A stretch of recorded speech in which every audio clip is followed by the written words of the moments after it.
Howdy, folks, and welcome back to the Texans podcast. In today's special episode, senior reporter Hayden Sparks interviews Texas GOP Chairman Matt Rinaldi about the impeachment of Attorney General Ken Paxton. Thanks for listening. Be sure to follow us for more interviews like this and an hour-long weekly roundup of the news from our team every Friday morning.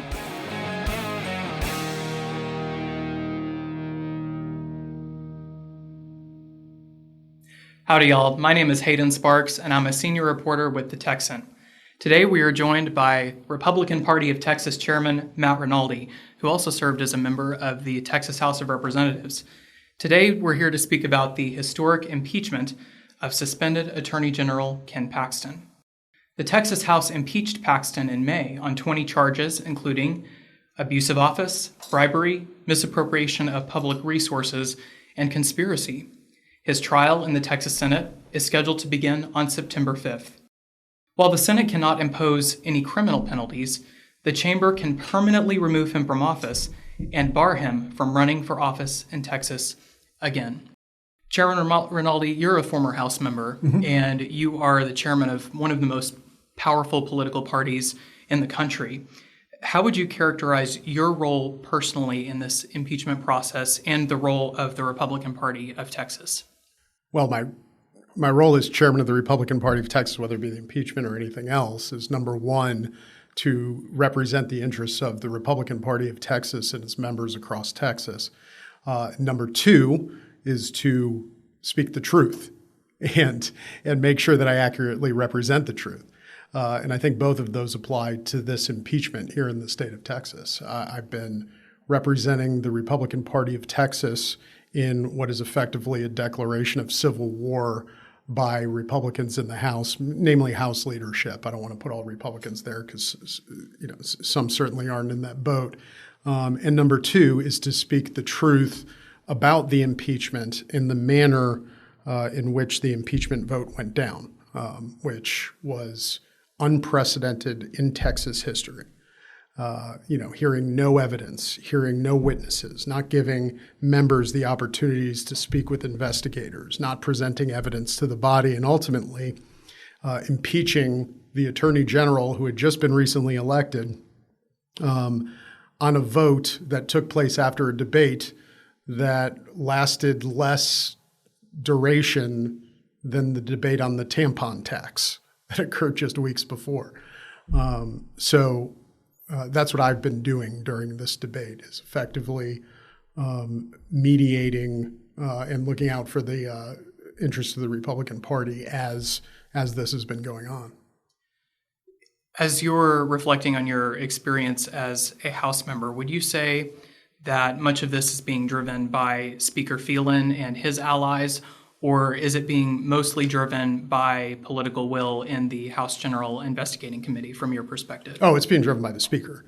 I mean, this Speaker is acting much like Straus did in that it's a very top-down leadership.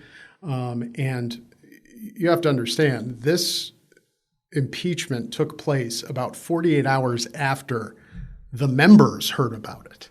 I mean, traditionally, what we've gotten with impeachments, whether it be the Carrillo impeachment in the 70s or the Ferguson impeachment or the Walsh Hall impeachment, I mean, there have been many impeachments that didn't go through. There was extensive evidence heard so as to build a case not only for the members, but for the public. In this case, not only did the public not hear about it, the members didn't even know what was going on until 48 hours before. They were surprised by it. And then instead of leaving the members to vote, they whipped votes. Like it was a policy matter. So the way it was handled was extremely top down. Many of the critics of this process highlight the speed between the announcement of the investigation and days later the vote to impeach Mr. Paxton. But very little of the criticism has gone to the charges themselves. So help me understand your position. Is it your stance that Paxton is innocent of the charges, or that the process of this impeachment is not the proper way to resolve these allegations? How do you know either way? How does anyone know either way? They didn't hear evidence. They didn't have witnesses sworn in. They didn't present a case in the House. They came up with an impeachment document and they gave members 2 hours to vote on it. I mean, I don't think it's fair to say you're not contesting the truth of the matters asserted. It's on the burden of the accuser to prove those matters. They didn't produce anything. They produced a bunch of investigator statements, investigators of which were all connected to Harris County Prosecutor's Office and Ann Johnson, the Democrat on the committee. They weren't allowed to question witnesses. They weren't allowed to hear a defense in every previous impeachment. That was the most important part. I mean, think about it. With Donald Trump being impeached in the House of Representatives, even the Democrats there tried to build a case publicly so that the public can look at it and go, okay, I don't agree with the charges, but they presented evidence. Here, there was nothing. There was a vote. They whipped votes. They said, hey, 48 hours from now, we're going to impeach the speaker, and you're going to vote this way. It's going to be a speaker's vote. And if you don't, you're not getting any of your bills heard. I mean, that's no way to conduct an impeachment. I want to invite you to respond to an argument that was made by Andy Murr, who is the chairman of the investigating committee that brought this impeachment. He said that even opponents of the impeachment process should want what he called a, quote, full and fair trial in the Senate, end quote, to reach a resolution and present the evidence against Mr. Paxton in the Senate trial. What is your counter-argument to that? I want the Senate trial to reach a full and fair resolution. And given the House's complete inability or unwillingness to follow the law and existing precedent on impeachments, if I was a senator, I certainly would vote to sustain the motion to dismiss and dismiss 19 of the 20 charges against him. If you look, I thought the briefing that the Attorney General's attorneys presented, I think it was last week, the briefing was very good, and it presents a very sound basis for not only did the House not follow proper impeachment procedures, but even assuming the allegations are true, as a matter of law, they can't succeed because of the doctrine that you can't be impeached for publicly known matters that occurred prior to your last reelection. So I don't think that there is any merit to the impeachment. We look at law, we look at facts. I don't even think you reach the facts because I think even assuming the allegations are true, they don't meet the legal standard for impeachment. So help me understand and tell me if this is a fair summary of your position. Because the House process was flawed and the way that this was done, according to the assertion regarding the prior term doctrine, that the charges are not legitimate and cannot be sustained in the Senate. Well, I mean, yeah, let me restate it. Okay. It's when you go into a civil case, right? You have your charging document, you have your complaint or your petition in state court. If that's inadequate, if your charging document doesn't state your allegations with specificity, with adequate specificity, it can be dismissed. You don't just go to a trial because someone filed a complaint. Likewise, if the charging document alleges facts, which if you assume them all to be true before you even reach whether or not they actually are true, if they don't state a claim as a matter of law, you never get to a trial on the facts. You dismiss the case because why would you go through a trial?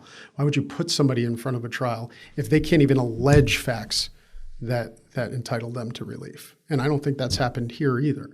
What you have is, as far as evidence goes, evidence necessary to sustain that impeachment also, you don't have any testimony. You don't have any facts. You don't have any sworn testimony. And I think the response to that was, well, we have affidavits. We have sworn statements from witnesses. I can't even get a temporary injunction in a civil case in Texas that's worth $1,000 based on an affidavit alone. We believe in having witnesses testify so that they can be cross-examined, so that we can find the truth of the matter asserted. And I don't think the House was interested in truth. The House was interested in a political persecution. You mentioned it's the role of the party and your role as its chairman to represent the members of the Republican Party of Texas. I'd like to move a little bit to some of the political dynamics. Clearly, there's a lot of animosity between elected Republicans and grassroots Republicans. That's not really anything new, but this impeachment process has accented many of those dynamics. I don't think let me just, I didn't mean to interrupt. I'm sorry. Okay. I want to generalize. I would say some elected Republicans, because I think the vast majority of elected Republicans are in sync with the grassroots and are representing their constituents in a way that they should. I disagree with a lot of things they do. I definitely don't think a lot of them are bold enough. But what I'm meaning to say is I don't think there's animosity between the vast majority of Republican office holders and the grassroots. I think it's limited to a small group of people in the House that are closely aligned with House leadership. So it wouldn't be fair then to paint all Republicans in the House or in the Senate with the same brush is essentially what you're saying. No, and you know what? There might have even been people who voted for the impeachment too that I wouldn't paint with that brush, because I don't think there's animosity. I think it was a very bad vote if they did that.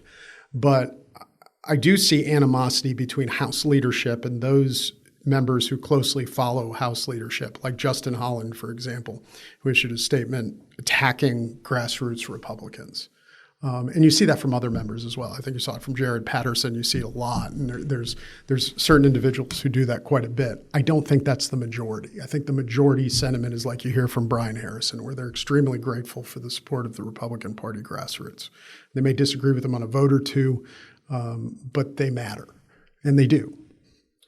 What is the party's plan for elected officials such as Justin Holland, who, as you highlighted moments ago, has made public statements more or less saying that he is not concerned about the RPT's position on really anything? What is as the leader of the party, does the party have plans to oppose those types of politicians in the coming primary? So the party doesn't take positions in the primary generally, and rarely ever does. There are races, I should say, under Rule 44 of the Republican Party of Texas rules, the Republican Party can censure a candidate and then oppose them in the primary. But that happens very rarely. It happened twice before in history, Joe Straus and Congressman Tony Gonzalez. So I don't know if there's going to be a round of censures coming down. I don't know if the party's going to officially get involved in those primaries. We'll see. There have been several county parties that have censured the speaker, and he has a primary opponent already that I think is quite formidable. But I don't know the position the SREC is going to take. I do know that I've become involved in a limited number of primaries. So far, it's usually my practice to become involved in a limited number of primaries. You don't want your chair, getting involved in every primary. But I think the Paxton's impeachment will definitely factor into which races I get involved in. As you look at the primary races that are coming, what do you notice could be different about this primary, considering the Paxton impeachment? It's an issue that I've seen motivate grassroots voters like few have before. It's something concrete that they can latch on to, something that I don't think the members who voted for it can avoid.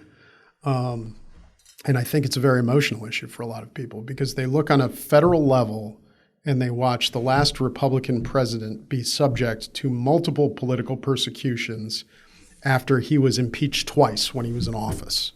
We find out now that the basis for one of those impeachments was just blatantly false. And for another one of the impeachments was not as facially absurd as the first one, but the basis for it was against political. So they see Democrats politically persecuting Republicans, and then they see House Republicans in Texas politically persecuting a Republican attorney general. Now, that's up to them to show it's not a political persecution. And you do that through evidence, you do that through following a process, and you do that through making your case in public during the impeachment process. You don't do that by announcing 48 hours before you're going to impeach an attorney general that, we're going to impeach an attorney general. By the way, Representative Goldman will be calling everybody to whip votes, and if you don't vote with us, we'll consider it a vote against the speaker. That's not how you do it. Many of your former colleagues, well, I say many, all of them are under a gag order that prevents public comment on this matter, such that it could, in the opinion of Lieutenant Governor Patrick, impair the partiality of this proceeding. But you're a former member. You're not under that gag order. No. What are your plans during the trial? Are you going to be outspoken about this during the trial, or are some things that you're planning to do as this proceeding moves forward? I mean, I'm always outspoken. I'm here. So, no, I'm just gonna, I'm gonna give my opinion on it. I'm gonna give what I believe to be the truth, and it's coming from somebody. It's coming from somebody who's not like in the tank for the attorney general. I haven't been in the past. We've had our differences. We've had many differences over the past 2 years, and I'm not defending him in this context because of some loyalty or blind loyalty to somebody. I'm just telling it like it is, and it's how a lot of the grassroots see it as well. And I think, that's how you become a successful leader of a grassroots party, is you're giving voice to the grassroots. And I will continue to do that as best I can.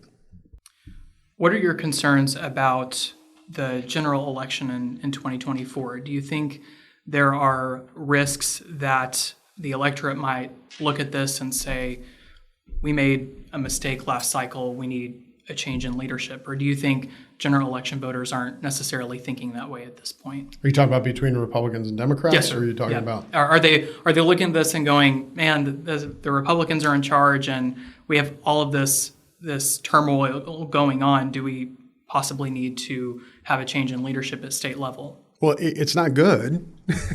It's not good when House Republicans are effectively campaigning against Republicans by trying to say that one of your top statewide officials has committed impeachable offenses.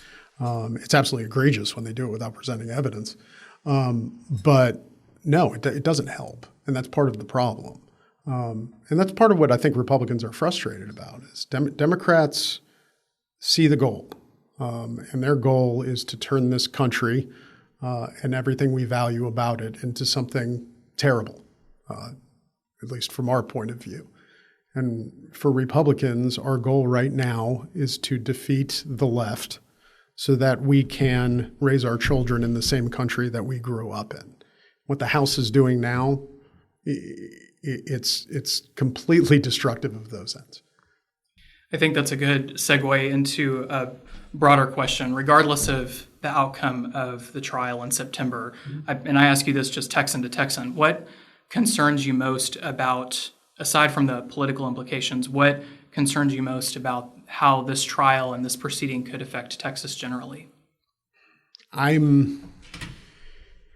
Well, first of all, the first issue is, I think, in terms of the fact that it's going on shows a very big problem with the way the House is structured. And it wasn't something that was unforeseeable. It was something that I was very loud about before the session, and namely getting rid of Democrat chairs.